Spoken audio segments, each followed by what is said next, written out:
actually talking about here is the media, of course. You know, what we hear and what we're fed on a daily basis.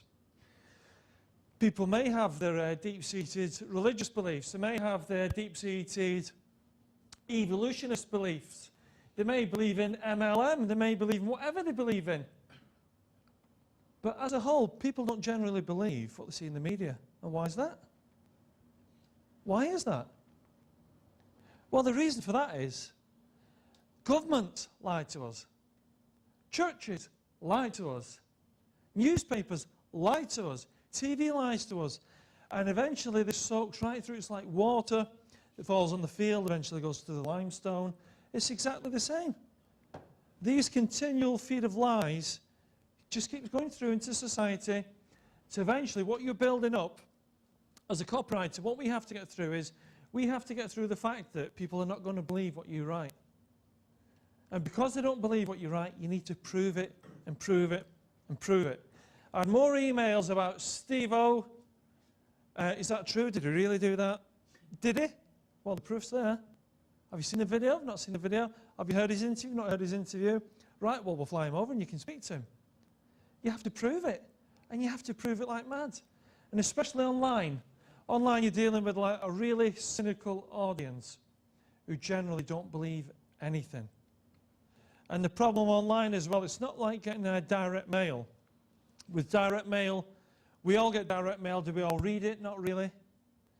But we're doing so much surfing and browsing through the web these days that we're seeing stuff that's formatted very similar. It looks the same. It sounds the same. It reads the same. Do we believe it?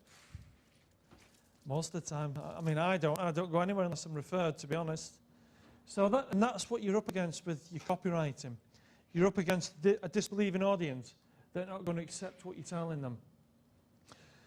So you also need to sell the big advantage. The big advantage, what's the big advantage? You buy our people carry, you can fit 8 kids instead of 6.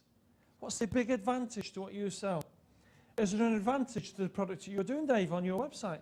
What's the big advantage to your audience?